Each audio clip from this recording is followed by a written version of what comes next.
Welcome to the Purple Rock Survivor podcast, the podcast that at least one critic on the internet referred to as another prominent podcast about Survivor. I am John, my co-host is Andy, and this week we're basically talking about a new season of Survivor, an 18-player season. We've got 3 tribes. It's like we're starting fresh, Andy. Are you excited for the new season? Yeah, I think we got a lot of the riffraff out of the way. Hey. And now it's going to be a kind of almost a new experience. Like, we've turned over a new leaf. We've been doing one thing forever now, and now we get to do this. And before we get started, I do want to warn our listeners that for some reason, you and I have been agreeing a lot today. It has been very, very creepy, to the point that I was just demanding that you say something I could disagree with. Yeah, and there's possibly 2 reasons. One is, something happened last week that might have changed the alignment of things. Or the other thing is, this podcast is just going to result in us, arguing over everything because of the built-up disagreements that have been going on through the day. So, either way, I think you guys might be in for something. Yeah, I'm just primed for a fight at this point. I'm just waiting for you to say something I can pounce on. Well, here's something. Remember at the beginning of the season when, everybody was so insulted that Jeff Probst would suggest that, PG and Shireen had no chance of winning the game? It's like, how could he say such a thing? Where you at, people? I feel like maybe the issue there was more about not just that he chose them, but the totality of who he chose. The commonalities between yes. every selection he had? Yes, exactly. The common traits shared by all of the people he selected for that list. Yeah, something about longer hair or something. All right, so... Well, I don't know that was the key feature. Joe did not make that list. Never did Woo. And, either could have. Alright, so yeah, as you say, we've got a swap happening this episode pretty much right away. And what were your first impressions? Well, my first impression was, man, I would be so pissed if I was on that Encore tribe. I think the Takeo tribe is basically, they're the alpha tribe in all senses. Mm-hmm. And I guess, we'll call the other tribe, which is what Bayon is, like the beta tribe. And then you get the rest, the Encore tribe, like the leftovers of the crew. And no offense, because I really like half of that tribe, but man, just even looking at that lineup, and then insult to injury, they're sent to a beach with no supplies, no shelter, no food. Well, minimal supplies, but yeah, that was not cool. I feel like we should have learned from Fiji that the whole haves have not thing is not the way to go. Yeah, shockingly, the only tribe that had to, rebuild from scratch and had no food, did not win a challenge. It's really hard to see how these things happen. Usually in Survivor, when they set a really big imbalance, like haves versus have-nots or young versus old, it leads to Dynamite television. Oh yeah, there is a long track record to prove that one. I mean, poor luck of the draw, not only is it completely disadvantaged, but as you say, a lot of the weaker people ended up here. I think it would still be a bad advantage if the people who drew the Takeo buffs would have ended up there. Because, yeah, there should have been something. They should have done something to correct that imbalance. Whether it's just tearing everybody's shelters down, which they've done in previous swaps. Mm-hmm. It's like, hey, y'all gotta start again. They should have at least given them some food. Yeah, something. Throw them a bone. And then it turns out that not only do they have nothing, and they are weaker, it sounds like it's the worst beach of all of them. Which I guess kind of makes sense, because why would you save a good beach? Exactly. It'd be kind of a move to keep the best beach for the third tribe. Yeah, that was probably the very first thing, and especially because you and I had already seen the tribe divisions before that would happen. So we saw that, we didn't know that they would have nothing or that it'd be on a bad beach. We were like, yeah, that tribe's going to tribal council just when we saw who was on it. Yeah, as soon as the podcast ended last week, we hung up and we're like, okay, so let's look at the new tribes, because we were trying to stay clean for the podcast. As soon as we saw it, we went, oh no. Yeah, and, I'd already made a prediction about Abby, and I was like, okay, yeah, it could still be Abby. I started working it out, and then enough time had passed, I'm like, oh, I think it's PG. And And it was basically just because, I don't know, if you guys follow the social media at all, Shireen and PG still seem a little salty at Abby, and not in a way that suggested that, they had scored some measure of revenge at some point. So that's how I pieced that together. Other impressions of the swap. So, yeah, Takeo looks strong. Bion exists, they're fine, they're in the middle. But, who, of the people, who won the swap? Who was this good for? You have to figure, Steven said it himself. Probably Steven. And really, everybody on Takeo. Because I feel like unless they intentionally throw a challenge, or there's a challenge that just doesn't favor their particular strengths, which are most challenge strengths. Which is strength, yeah. Yeah, not only that, they have puzzle people too. Like Cass and Joe are legitimately good at puzzles. So, other than that, doesn't seem like they're gonna lose a challenge anytime soon. Yeah, so last week, I think the hope of the internet everywhere was that the swap was coming and Steven would be saved. And, I wanted to caution, it's like, he could still end up on the bottom somewhere. I think he is in a much better position than he was, last week. It'll be a little funny if Spencer just takes a spot and he still comes away. Funny, and I like Stephen Fishbach. I do. I liked him in Token Teens. Yeah, I've liked him on, Know-It-Alls. But there's also a side of me that just loves to see people hurt. I don't know. You're a terrible, terrible person. I don't know. There's such groupthink on the internet, and somehow I've decided to become the contrarian to some degree. And that's not usually a role I take in life, but I guess it's the role I have to have. Yeah, I feel like the internet sort of boxes you in. We were talking about Savage last week. Like, we feel like we have to defend him because everybody else is attacking him so hard for what we think are petty, minor concerns. So it's kind of like, okay, well, yeah, I'm going to take up the defense. And then people are like, well, how come you don't love Steven enough? Why can't I just like Steven? Do I have to like him to your level? Yeah, and do we have to make things up about his performance? He did not have a great 6 days. Right. We'll get to it a little later. I think he had better days. Yeah, I hope he has a better next 6 days. You brought up Savage, which brings into the next part, who lost the swap, and I think he was the big loser of it all, and he realized it. Like, his facial expression, was it about more or just a little less salty than when the Outcast tribe rolled up in Pearl Islands? Yeah, I think he must have had some flashbacks there when that, the twist came. I don't think he was quite as blinded with rage as he was last time, but he was clearly not pleased. I actually think it was just, he blacked out. Like, it was just Pearl Islands all over again, and it's happened again. This has haunted me, and those are his words he's been using in interviews and on the show, that it has haunted him for over 10 years, and there it was again. Not necessarily a swap, although the swap itself, I think, upset him, which I will, note did not say great things about him. Yes. It was one of our fears that we had had about him. Yeah, it's like you had to know it was coming. This couldn't just be this. But yeah, he landed in an imbalance of numbers. He landed with weaker competitors, and he landed with nothing. In one way, it's like, come on, Savage, if you're a better player, you can't show that. The same kind, I think everybody recognizes, for everyone on that tribe, that situation sucked. Yeah, pretty much. Although, we'll get to, in a moment, why it didn't necessarily suck for him. Yes, as we'll get to that. But I think, initial first impression, nobody lost more than Savage, which I think made the internet very happy for a short period of time. Even though, the narrative that everybody thought was going to happen that they were clinging on to was the revenge of Stephen Fishbach. And it's like, well, you're going to have to wait a long time for that if that's what's going to come. It's possible, and I'm just putting that out there, that it's possible that the edit that Savage was getting up until this point wasn't tailored to make internet fans happy that Steven was finally going to get some retribution. Maybe it was to show that Savage was awesome. You think that maybe this TV show does not necessarily cater to the internet elite so much as the middle America that thinks that there is no higher god than Rupert? Yeah, I'm just, crazy talk. This is just one guy talking. But maybe it's possible that CBS storytelling was trying to set Savage up to show good things, not for failure. When they have him talking about his wonderful story of wife not dying and people crying, that isn't meant for us to go, ooh, I hope someone gets that guy. Yeah, they clearly do not have their finger on the pulse of Twitter, but I don't think that's the finger, or the pulse. Oh, yeah, gotta be a better way to say that. I don't think that's the pulse they want to take.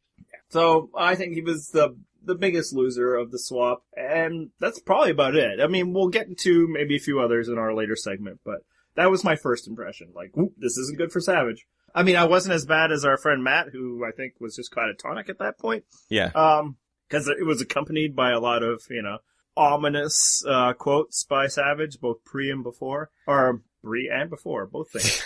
Both of those things. Before and after. We had actually had a conversation earlier in the week, Matt and I, about how we were both concerned. I was concerned for Varner. He was concerned for Savage.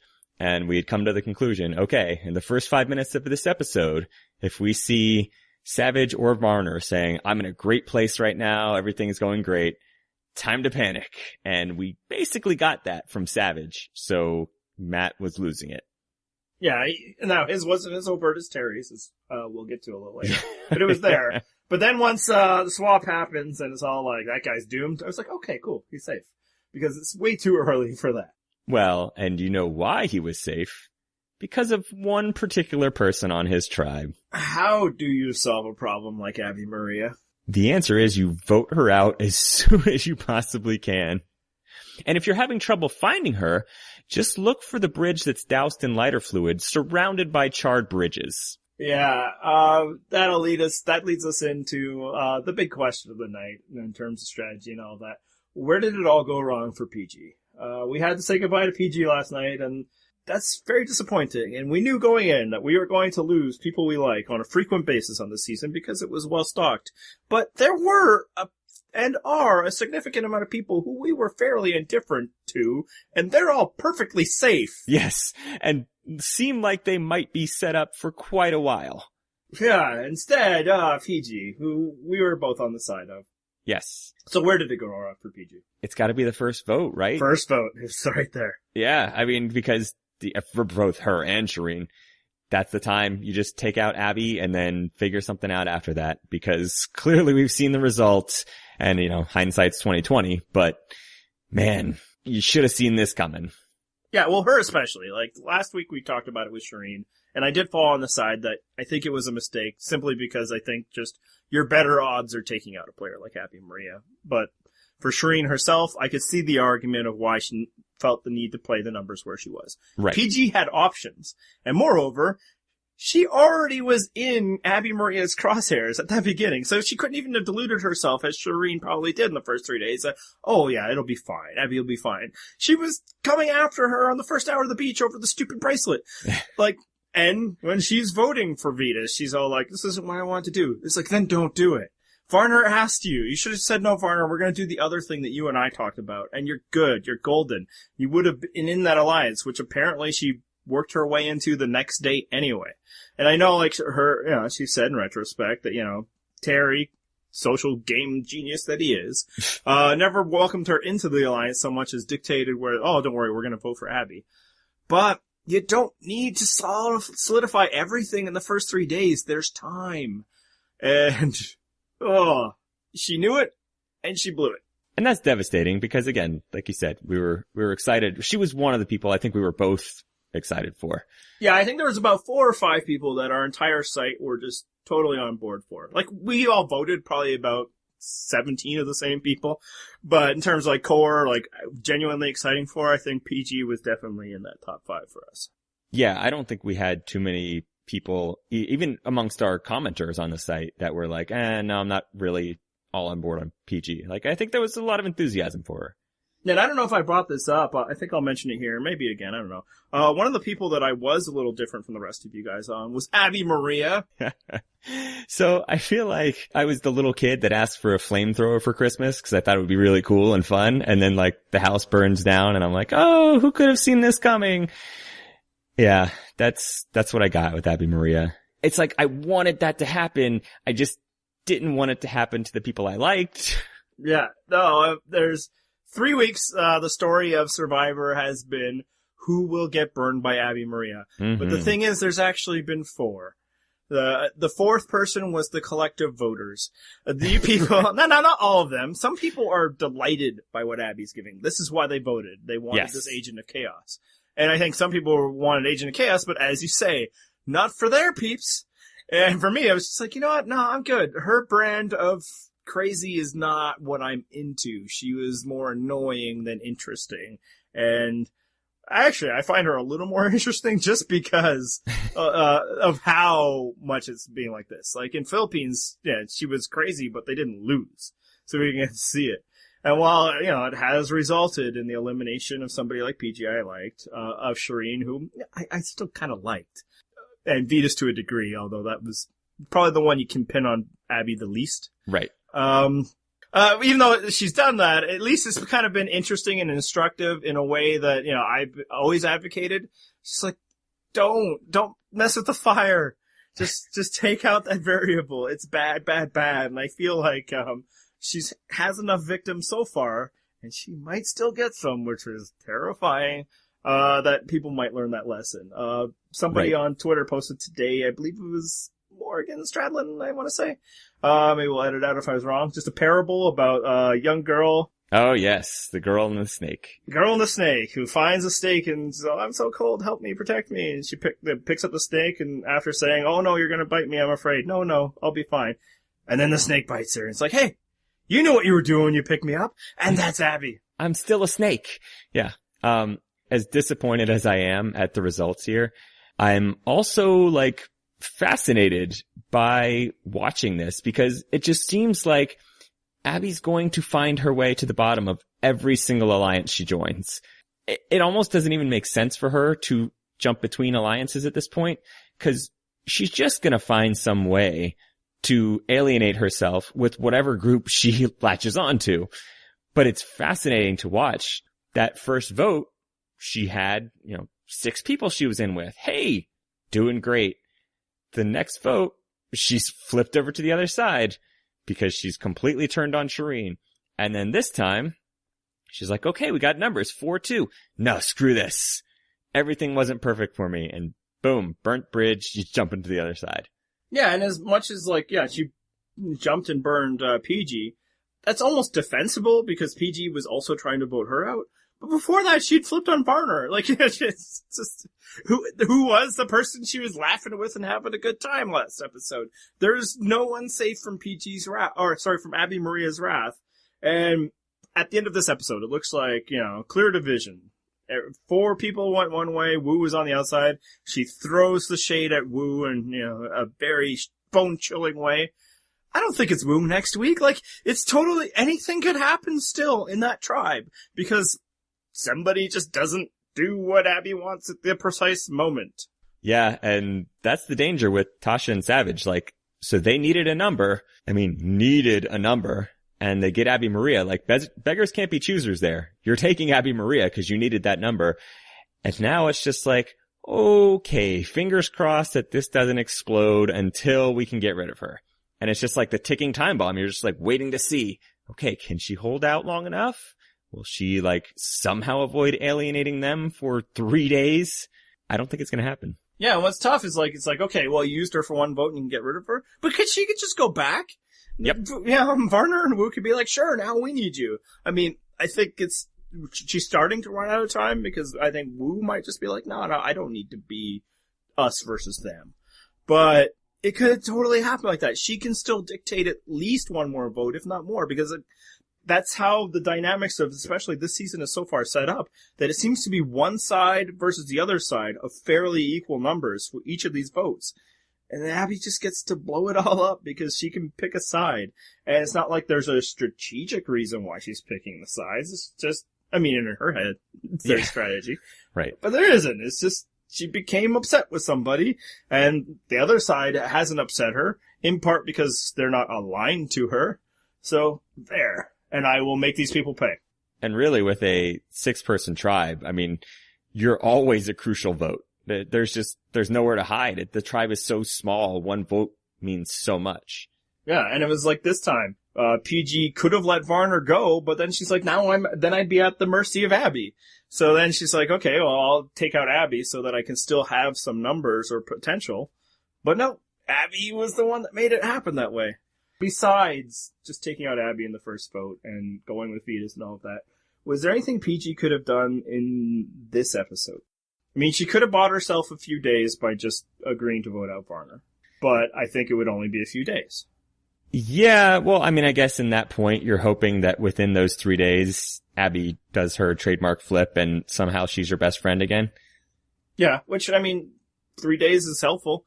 If Shireen had played for 3 more days, she could be on Takeo right now, you know? So that is something. I think the other thing is, and obviously this is something that's hard to see at the time, but she could have looked at her situation. It's like, yeah, sure, it's for Takeo, but one of those is Abby.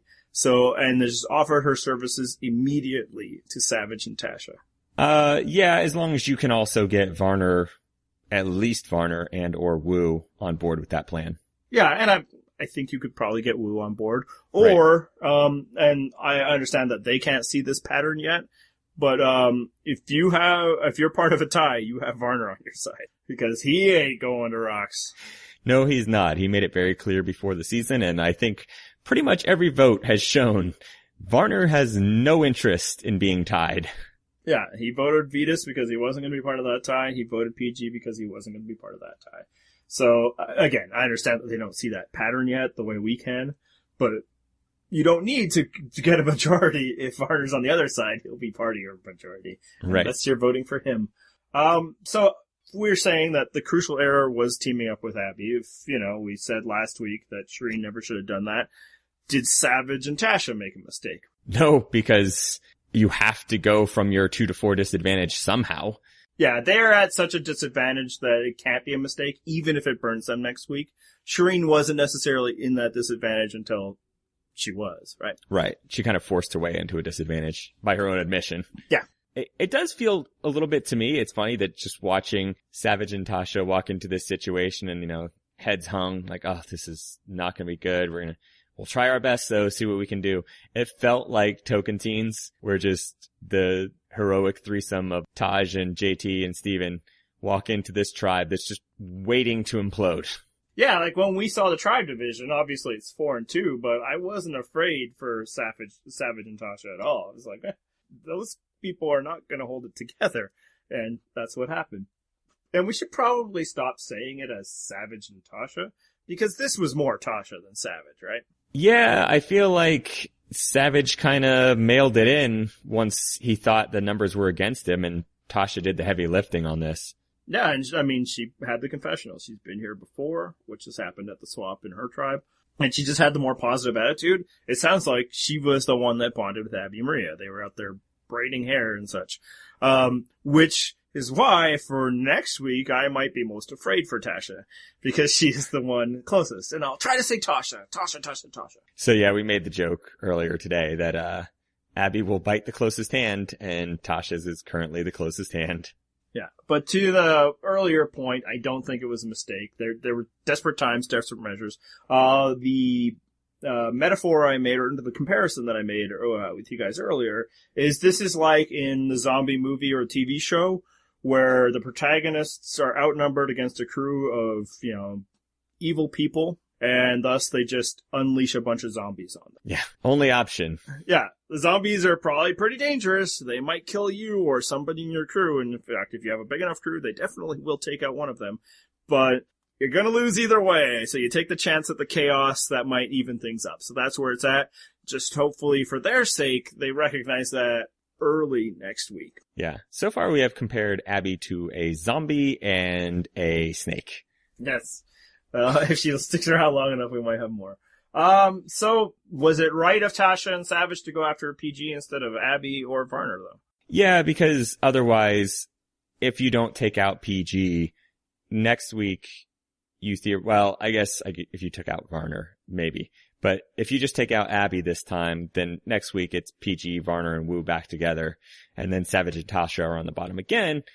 There's at least a case being made, or a case for taking out Varner, because if you do that, you once again have chaos on that other side. None of those three are super solid. It sounds like maybe PG and Wu were the closest to being solid among that group. Yeah. I don't know that you're that scared of that if you're Savage and Tasha. I think what it really came down to is Abby came over, she wanted to make the call, and Savage was like, yeah, sure, go ahead. Yeah, or Tasha was.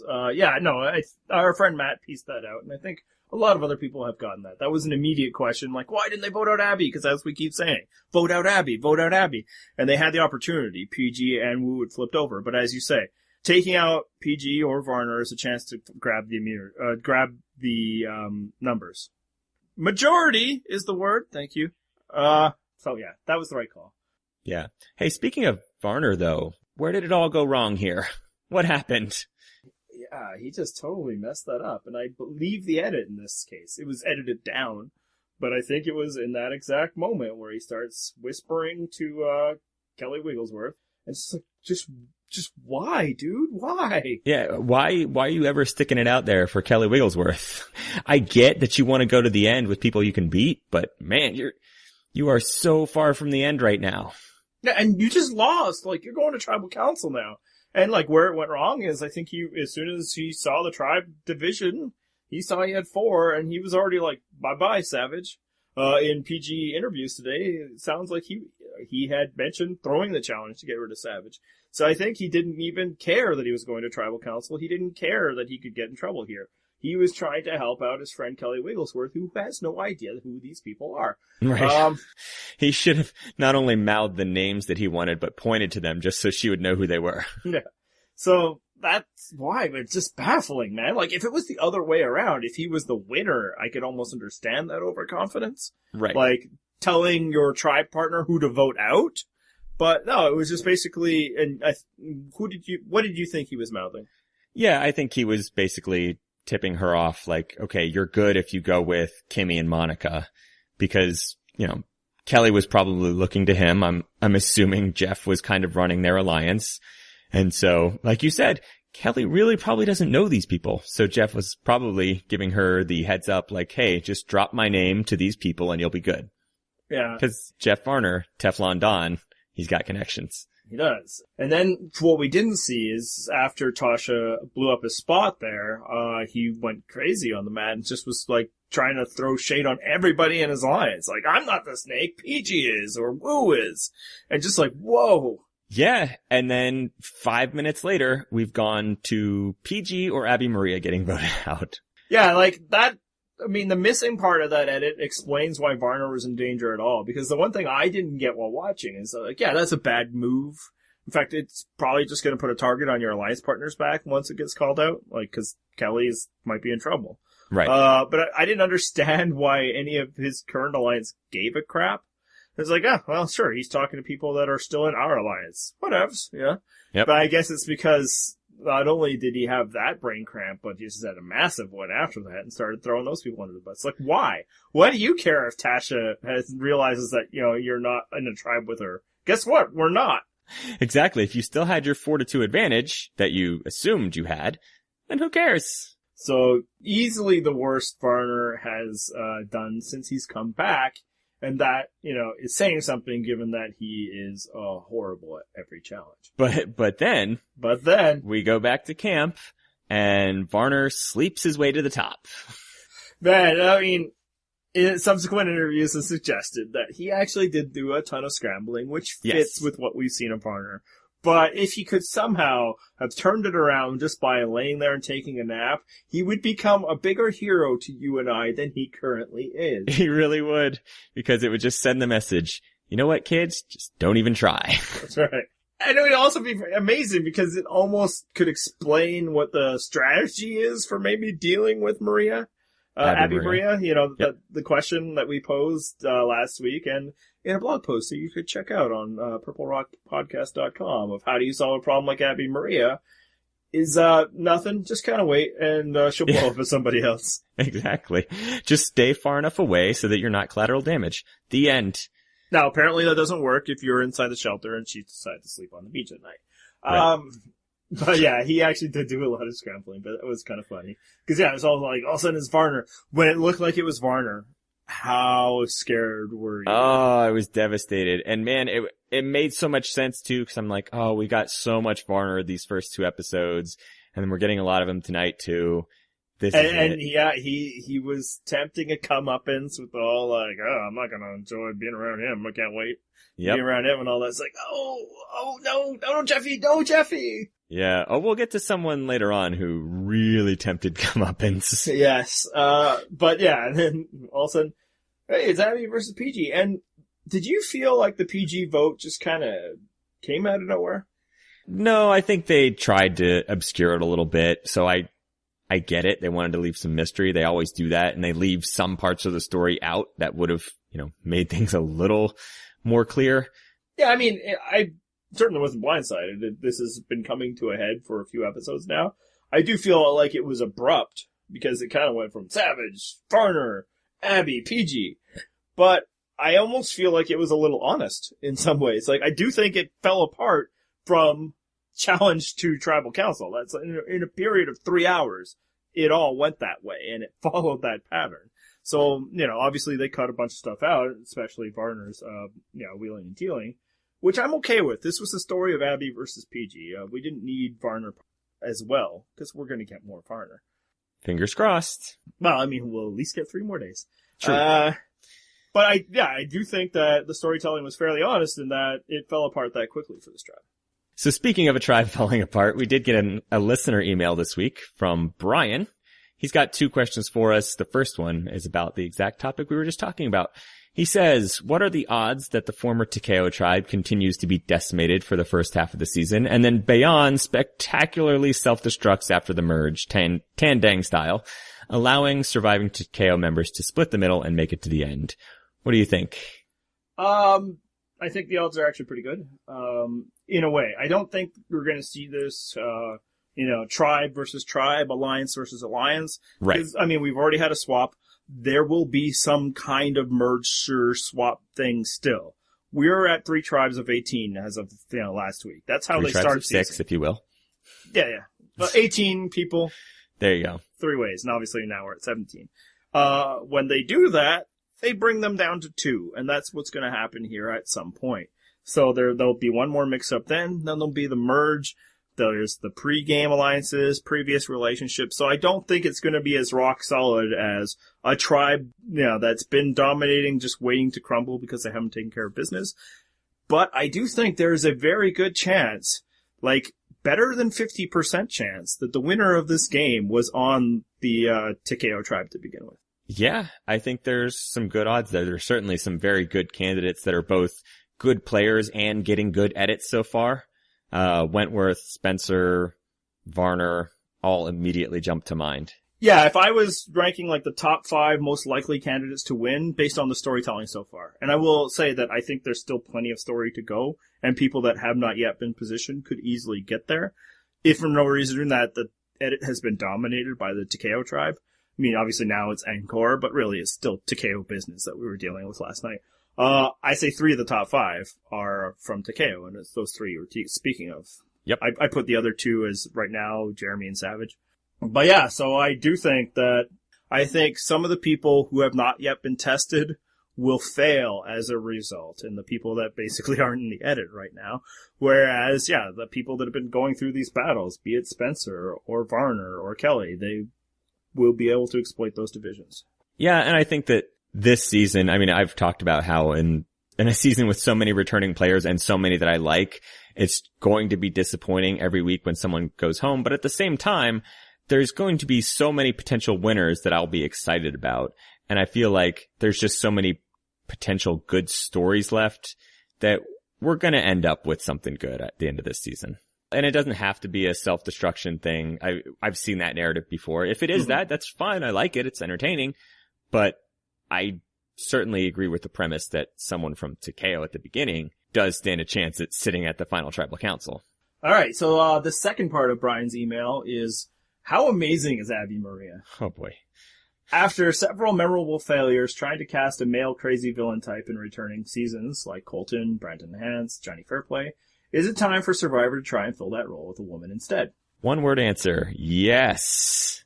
Well, I guess is it time? They've done it, right? Yeah.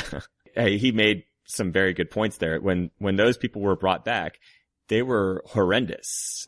Abby is giving you exactly what you expected you would get from bringing Abby Maria back. So if that's the narrative you wanted, you got it. There she is. She's doing what you expect. Yeah, no, they kept bringing back those people. It's like, oh, we need the conflict. We need a villain. And yeah, uniformly awful. I mean, the best of them was Fairplay, and just because he decided to exit stage left as immediately as possible. Right. Brandon Hance was dangerous. Colton was horrible and then just a waste. Yep. Abby is giving what you want, and she's not horrible. She's not hurting anyone physically. She's not, destroying the show in the way those are. She's Abby. Abby is Abby. She's gonna Abby. She's the snake. She's the zombie. She's all those things. So she is delivering 100% what they wanted, 100% of what her fans expected that they were gonna get, and, what people like you thought, just you hadn't put it all together. Right. Where the human cost would be. I guess, kind of a follow-up though is, after Abby, who's left? And that's the worry, because if they're like, okay, we gotta get a female, well, isn't the next awful villain that's been out there, like, Nayaka? No, I was actually thinking it would be Cass, but it seems this season they're having trouble turning her into that villain. It might have just been that she's a horrible person when surrounded by people who hate her. Yeah, and, like, her moves were unpredictable, but I don't think she was crazy, I don't think Cass was ever crazy. I think she just wanted to do things, and, like, I think the whole thing about Cass is how unnervingly sane she is throughout most of the time. Are you disappointed, by the way? Like, I had expectations for Cass, and we're not getting it. Cass is showing human emotion. She's, like, nice, and she's happy, and all her pregame was amazing trolling, and we're just not getting it, and I'm so sad. I'm not, because I'm so excited by the idea and what's suggesting that she's gonna be there a long, long time. Like, we're 9 days in, and Cass has not been in a lick of trouble. She just seems to insulate herself. Now, obviously, because she's never gone to tribal council. Right. But if you saw today's episode, it's like, she's got bonds. And I love it. I love how everybody's like, Cass, she's gonna go first. And we're like, no, not so fast. Yeah. Now, obviously, at some point we want Cass to be Cass. Yep. The big disappointment is that she's been on such dominant tribes that there hasn't been a need for her. And, like, makes me sad. Like, I want more Cass. I think of all the people we're missing out on because it's been the Takeo show, Cass is the biggest one. But it's there. I don't get to watch these things because apparently CBS doesn't want other people from other countries to view what are basically extended commercials. But I've seen, like, GIFs and stuff of her, bonus scenes, and she's laying down gold. So Cass is still Cass. We just haven't gotten it on TV yet. Yeah, and she's getting all sorts of thirsty about Joe in some of those bonus scenes, too. I know. I gotta, run all of the frickin' proxy servers and hit refresh 1,000 times just so I can see Cass, because just in the gifts alone is making me laugh. How she set up this, relationship between her and Joe. Because it's buried under, I'm sure, 10 layers of irony and self-awareness. She's fantastic. But, are there any other crazy females? Villains? Missy? No, I don't feel like... No, I don't think so either. I mean, if you believe the edit in Karamoan, Dawn somehow turned into a villain for, voting out Invisibrenda. Yeah, no, that doesn't count. Exactly. So yeah, that's the great worries. If the lesson here is like, well, I guess we gotta bring back Nayaka. And then we have to set fire to it all. Yes. There are limits to how much I'll take, CBS. Really don't bring back anyone from Nicaragua, but just, that's a bridge too far if you're picking Nayaka. Now, how about Vanuatu? What's her name? The second place. Oh, Twyla. Twyla. Yeah, no. Yeah, I know. Yeah, she's old. Yeah, that too. All right, let's talk about some other people that are playing this game. Thank you, by the way, for that email, Brian. That was a good one. And if you guys do want to email us, we have a Gmail set up, purplerockpodcast@gmail.com. We actually have another email that if none of you email us, maybe we'll discuss that one next week. But for now, let's move on to talking about who's rising, who's falling this week. First and foremost, for me at least, Spencer's rising. Spencer has feelings. Spencer Emotionless GameBot suddenly walking up to Jeremy like 01010111, execute empathy. It was amazing. And I know from having talked to you for 2-3 years now, you and I are both in the same mindset here. Spencer's confessionals were super relatable tonight. Yeah. Just everything about how, like, I'm going to try to use emotions. We would approach it the same way, because I can totally get behind watching Spencer learn to talk to humans and empathize and stuff, because that's exactly how I would be, and I know it's how you would be as well. What are these things you call feelings? Yes. I know now why you cry, but I cannot do it myself. Yeah, I think, obviously this is a running joke with us. Like, you and I have, like, rich emotional lives. It's just not with other people that aren't, like, immediate to us. Right? Yes. Right. Yeah, cause, like, I will have workplaces. I take, so every once in a while when you work in an office setting, they bring you together for team building sessions, and you fill out personality quizzes that assign you numbers or colors or some other BS. And you hash it out about how you could relate to your coworkers and what are the things that you need to do. And this type of person is a blue and they need some emotional support. And so I finish those, and to stereotype a little bit, I work in a bit of a more female dominated portion of my industry. So I was often the oddity in the group because I was on the total other end of the spectrum. So I'd like come in the next work and I'm like, I could sense that they were a little upset. And this is the sort of thing where I would just kind of flip on headphones and not talk to anybody. And I'm kind of all like, do you need a hug or something? Yeah. Do you want to talk about it? Is that how this goes? I like these people and I want a good workplace or whatever. Like, these people were friendly with me, so it's like, okay, I understand the emotional things, and that's probably the one part that I'm missing to work here, so let me work properly. And yeah, it's just still so awkward. So yes, Spencer, me. Yeah, I personally enjoyed the fact that I can almost see the wheels turning in his head. Spencer's approaching Jeremy, and he's like, okay, Jeremy's emotional. He has emotions. Okay, what emotions do I know? Oh, I know love. I'm going to talk about love. And so he dives in with really one of the most personal things you can talk about. My girlfriend told me she loves me, and I didn't tell her back. Like, whoa, I knew you for 20 minutes. Where's this coming from? Yeah, I know. Like, obviously the show has to edit. It's the way it works. But I almost want them to pull like Dan at the reunion. Like, we'll show you the raw footage here. Yeah. Because I need to know how that conversation started. Yeah. Did he just walk up and like, oh, you want some rice? No. Hey, did I ever tell you that, I don't know if I love my girlfriend? Yeah. Cause, it's like, it seemed, obviously, they play around with the chronology and time. So maybe this was like 7 days into the relationship or something between Jeremy and Spencer, not between he and his girlfriend. Right. But yeah, it's like, how did you get here, weirdo? I mean, God bless you for trying. It was like they had this in the first episode, with him and Terry. It was all like, I'm gonna use my, fanboyness and puff Terry up. But it still felt really unnatural the way he was talking to Terry. But what's funny is both times, Terry and with Jeremy, it looks like it worked. And that's the lesson. That's the lesson you and I both probably need to take. Is that just try. Even when it's completely fake, people just like it anyway.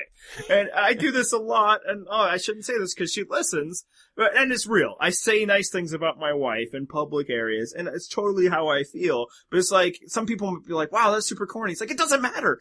People still like hearing it.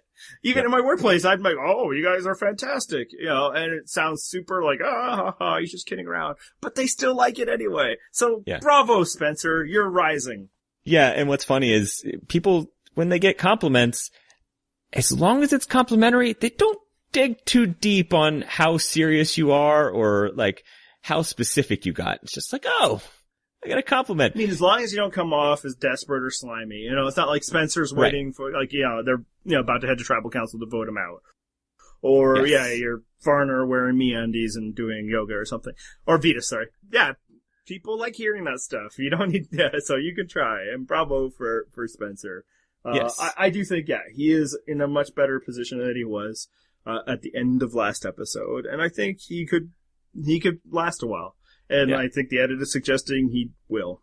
Yeah, and this time I am enjoying the Spencer experience much more than I did in Cagayan. Also, partly because of social media, where Spencer continues to post his ongoing series of texts between him and Tony, which is an amazing survivor relationship that I just enjoy so much because those two just they should not be friends. But their interactions just amuse me to no end. Yes, it's a lesson for all Survivor fans out there. You don't just need to cloister yourself with fellow strategy game bots or, fans, the people that like the same characters. Branch out. Find a rough and tumble construction worker. You never know. You might find a bond. Hey, and speaking of branching out, I really liked Jeremy this week. Yeah, he's also on my rising list, and that's the interesting thing about that scene, is you could come out of it two ways. It's like, oh, Spencer's looking great, he's getting winners at it. It's like, but, or is it Jeremy that's doing great? Yeah, one of those two. No, not one. It can be both. They both look great. Yes, it can be two things. And, I'm not normally into the whole emotional thing, in case you haven't picked up on that. But, I mean, if you contrast this scene of Jeremy, taking Spencer under his wing with some of the stuff that we had to get last season, I'll take this every single time. I like seasons when players enjoy each other. I don't mind some sniping and some snark, but man, when it just gets oppressive, that's not cool. I went back and I watched Amazon recently before the season started, and just the fact that everybody seemed to really like each other for large parts of that season before a few things frayed towards the end. It was enjoyable to watch. And you know what? I'm fine with Jeremy and Spencer having an equally bizarre friendship. Yeah, and more than that, I really think that Jeremy is being set up as a true potential winner. He found the idol. That's big news. I thought he was very good at getting it. Not as exciting as Kelly's scene.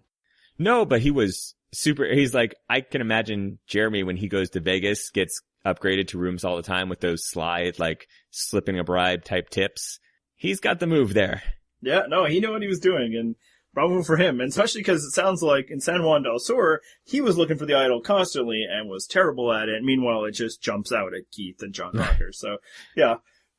If this is a season of everybody repeating the same mistakes, I feel like Jeremy is definitely the person you can repeat to as learning from his mistakes last time. He is forming bonds with more people. He is less angry. He is getting meat shields, and he is finding idols. He's one of the two I had on my rising list. Do you have anybody else? Stephen Fishbach. Okay. Obviously for reasons we just talked about, he was doomed, and now he's not. And I think it was good for him to start bonding with with Jeremy, who I think he always had a better shot with than with Savage. Right. Hey, quick aside. How pissed do you think Steven's going to be when the tribes come together for the next challenge and Savage walks out? Yeah, dude, don't you think he was okay, well, you know what? The odds are 50-50. It's going to be him or Tasha. Yeah, and it's just So watch for that, everybody. I just want you to watch for Steven's reaction. And he's actually gotten reaction shots each of the two times that they've come in, so there should be something there. Yeah, and hey, another thing to watch. I want to see the reaction shots of the Rob Has a Podcast universe when Steven and Spencer are not immediately aligned. Yeah, it would be so funny if Spencer just takes his spot and, votes him out and they all just discombobulate. But who do we cheer for? I do not know. Oh, yeah. If there's somehow all of them make the merge and it's Wentworth versus Spencer versus Steven, that whole Rob Has a Podcast community is just going to fall apart into bitter power struggles. Yeah. And this is the point where we should say, we have no problem with that community. We like all three of those players. Yeah. And we assume that almost everybody listening probably also listens to there because it is the premier source for this kind of, information. So, no shade on whether that describes you. But yeah, I think, Steven is in a bit better spot. I think it was a good team building idea to suggest to Jeremy that we should look for it together. Mm-hmm. It's a little unfortunate that he had to basically roll over and show his belly to Jeremy, but he did. He did. He's still in a bad spot, and he saw the window. Unfortunately, it didn't work out as great because Jeremy took that information, and he's got an idol that Steven's not going to know about for a long time. Well, you don't necessarily know. It could happen, but yeah, I kind of tend to agree with you that it's not going to. No, because if you're Jeremy, you don't tell a player like Stephen Fishbach that you have the idol. Yeah, I don't think so either. If you're smart, you don't. Yeah, Jeremy's fear going into the season is that he will be a target. And a player like Steven, who, we've said before that people are misconstruing his strategy. He's very much about team building and such, like we saw last night. But he'd still be strategic enough, so like that guy's the threat now. So yeah, I don't think that information, but I think it still opened a door for Steven that wasn't there. Do you have anybody else in the Rising? No, let's go to the more exciting ones. The plummeting like a rock. I think Varner has to be here. Is this because he was shooting so high? Yeah, I mean, once you reach the heights he was at, there's really only one direction to go, and I am very, very worried about Varner next week. Yeah, I won't spoil my prediction, but very worried. I think it's very likely that the beginning of that episode is Varner in danger. Because, Abby was ready to vote out. Wood, doesn't seem like somebody you need to take out. Obviously, Abby could try for vindictive reasons, but, like, he's just the sort of guy that Savage would target, right? I mean, he was the guy that Savage was targeting. Yep. And Tasha, too, from what it sounds like. Yeah. As the other thing that didn't make the air was as PG was leaving, Tasha was all like, it shouldn't have been you, PG, it should have been Varner. Which, Yeah, solid social game. Yeah, as great as she did last night.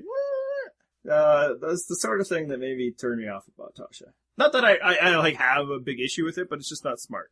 Varner's still there, You have one specific player that I want to step back and let you have at this one. So yeah, we talked about how Savage was getting those tough edits of, hey, I'm in a good spot, nothing can turn me down. But the person that really had the comeuppance edit that started last night was Terry Dietz. Oh, he was flying high. He's like, oh man, we're doing so great. Everything's working out. Look at me, Terry Dietz, social gamer. And then, the swap happens and he winds up on a tribe where he's 42. He's like, hey, we're never going to lose. This is going to be fantastic. And I'm going to sail away on my boat called the Live Forever. Yeah, it was laying it on pretty thick to the point that you're like, okay, if your tribe ever does lose, this is going to end very badly for you. And that's the show teased that with Kelly Wentworth's fantastic confessional. Yes. Oh, Wentworth was fire this week with that confessional. That was great. Yeah, no, so like she's throwing Terry under the bus and apparently kicking him while he's there. Exactly. And she's not going anywhere. If she is in any danger, she's going to play that idol. She is not going home again because of a swap. So, I think Terry was in a good position last week and now in not so good a position. Now he might feel that he's fine because how is that tribe ever going to lose? But it ain't going to last forever. And I don't know if he's going to form the bonds he needs to. Yeah. Anybody else you got falling? Wigglesworth, is somebody that is on the television program Survivor. She is not going to do well this season. If she was giving the show anything, she would be getting airtime. She was one of the marquee finds for this season. We're going back 15 years. Kelly Wigglesworth. I'm sure she got in, if not 100% of the ballots, very close. Yeah, it was a landslide. And she's invisible. She's getting nothing. I didn't even check in with her as like, hey, this is tough. I was in a good position, but now I'm here and I'm going to have to work hard. Like they checked in with Monica. Yeah, I think we did get maybe 5 seconds of Kelly talking. It wasn't in a confessional though. I think she was just sitting in a shelter or something. Yeah, so she was in a good position last week and now she's completely persona non grata. Yeah, I didn't have her as falling mostly because I just had her near the bottom anyway, so there wasn't a lot of room. Yeah, she won a vote last week, and I think she'll lose the next one she's at. Like, if Spencer is rising, then who's on the bottom of that Bion tribe? Right. Yeah, and I think Spencer and Steven's fandom, and to an extent Jeremy's, because Jeremy, let's not forget, is also a fan. We often just associate Steven and Spencer as the biggest fans because they're nerds. Yeah, and also they're in the podcasting community, which obviously we are a part of, and we follow them all on Twitter, and all the Twitter types love them. Jeremy is also a super fan, or at least a big fan. How about that? Not everybody has to be a super fan. Yeah, he watches every episode, takes notes, he's watched them over and over, he watched them over again in the prep. Yeah, like you don't need to be a nerd to be a fan of this show. Right. Like exactly. Our amazing listeners. Exactly. So anyway, I don't have anybody else that's falling this week. So let's move on to some exciting predictions. All right, which tribe do you want to start with, John? Let's start with the tribe that's going to lose.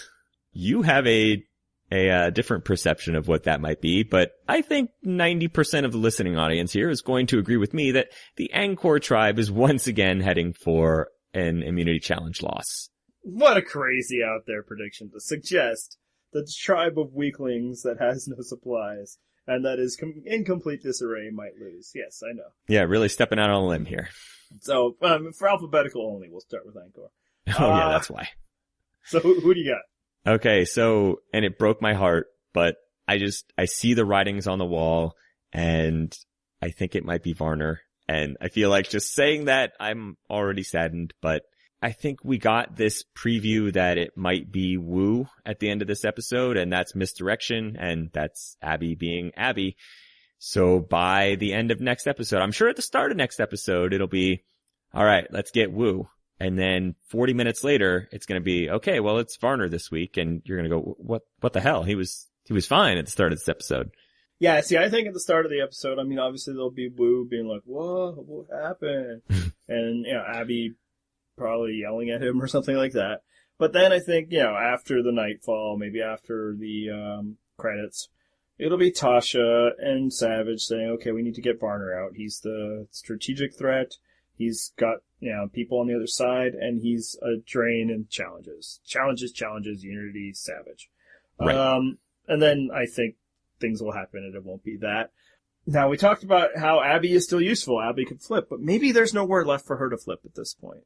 Yeah, and that was kind of my logic with saying that it's probably going to be Varner. I think she's with Savage and Tasha for one more vote, and then they've only got 2 targets. I think, just like you said, Savage and Tasha are going to be like, no, Wu is stronger. We're keeping him. Yeah, and I think Wu would vote Varner out, right? I mean, yeah, sure. For as unaware as he is, if you tell him to vote one way, he does. It's just, people have been telling him the wrong name of late. But yeah, he had no problem in Kakian voting out people that he was close to or pretending to be close to. Right. So I think he would do that. Plus, I don't think he's that close to Varner. Sounded like he was really weirded out by the fact that Varner, flipped on him and said those things. And also, Varner twice has not voted the same way he told Wu he was voting. So, 2 out of 3. That's a bad record. Okay, so who do you think goes home from here? So yeah, I pieced it together and it's like, okay, so then, Abby will get pissed off at Tasha for whatever reason, just cause that's the pattern. She's the person Because Abby. Yeah. But then I still think Wu and Varner will snatch her back. Varner might, but I think Wu will just be like, yeah, I'll take your spot. So then I was like, okay, it's gonna be Abby, but you guys won't let me predict Abby. You know why? Because you're gonna end up keeping her safe. Yeah, so, my official prediction is that, one more, comparison here. The Scorpion strikes again, because it is her nature, and Abby takes out Tasha. Okay. So let's move to Bion, because, hey, we should predict someone from there, even though I don't think they're losing either. No, I don't think so either, but if it's anybody, it's Wigglesworth. Yep. Same. No, actually, I think I said Kimmy. Who cares? The result doesn't really matter because the reasoning behind both is the same. Yeah, I think just why Wigglesworth over, Kimmy is, Kimmy isn't a problem. She's not useful, but she's not a problem. Wigglesworth is on the other side. Might as well take her out. You can take out Kimmy whenever. And people say that about Abby, but I think it's actually true about Kimmy. So there you go. Okay. So let's get to the other tribe, Takeo, who are invincible, right? Yeah, you have an alternative theory on this one. Why don't you give that to us? I think they're gonna lose. And my argument to you was, do you mean they're gonna lose the immunity idol on the way to the challenge? Because I'm sure they can just find a replacement, if that's what you meant. Because that's the only scenario that I see them losing anything. I think they're gonna lose. And I think that what we saw with Terry and Kelly was setting that up. And yeah, it was like, how could they not finish in a top 2 in a challenge? And frankly, how could Angkor not finish in the bottom? Mm-hmm. And let me explain that for you people who don't want to read about it next week. Next week's challenge was shown in the preview. Next week on Survivor. It's a blindfold challenge.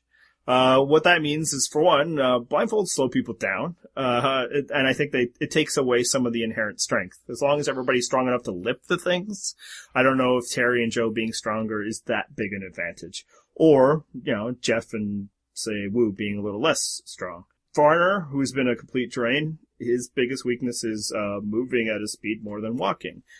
walking at a good pace is kind of what you need in the blindfold challenge, so you don't just run heads first into something, right? So I think this is an equalizer challenge where they could do all right. And you know what's going to happen? Andrew Savage is going to use his amazing teamwork abilities that we saw on Bion, and he's going to whip those people into shape, and it's going to be kumbaya, and he's going to get them to second place. You are so pandering to our friend Matt right now. Or just digging the needle into everybody who hates Andrew Savage right now. Hey, it can be two things. It can be two things. Cause when I can't just bug all of you guys, I'll just turn on listeners, apparently. Yeah. But I do think that Takeo will just be so cocky, and they'll screw it up. They'll drop something. They won't listen. Terry won't listen to the woman that's telling him where to go. Something like that. And it'll just completely be about how will we ever lose? Joe's amazing. We've got all these first round draft picks. And it'll fall apart. That's where I feel like the story's leading us. Okay. And when that happens, you're saying who goes home? Terry Dietz. Exactly. And if on some crazy circumstance that does happen, I do agree with you that Terry's the first to go. But yeah, so the record is like, you're like, if I have to pick somebody, it's Terry, but it's not going to happen. I'm saying, I think it's Terry. I think Terry goes home next week. All right, that's it for predictions. Let's talk about where you can find us. And first of all, you should go to purplerockpodcast.com. We put up stuff all throughout the week, not on the weekends because, the internet shuts down on the weekend. What are you doing on the weekend? Don't be there. Yeah, we might send out a tweet or maybe two if something funny happens. But in general, Monday through Friday, you're at work and you're looking for things to do. purplerockpodcast.com. You can find lots of stuff there. And you can follow us on Twitter. I am at purplerockpod. Andy is at purplerockandy. Where else can they contact us, Andy? As we said earlier, you can send us an email at purplerockpodcast@gmail.com. Correct. You can follow us on Tumblr, purplerockpodcast.tumblr.com. Yeah, and next week we will actually have a special guest that we are not going to reveal at all. It's not someone from Survivor. Danger Dave Ball! No, spoiler alert. No. You'll find out next week. And quickly before we go, happy Thanksgiving to all my Canadians out there. Enjoy your meals, and hit the theme music.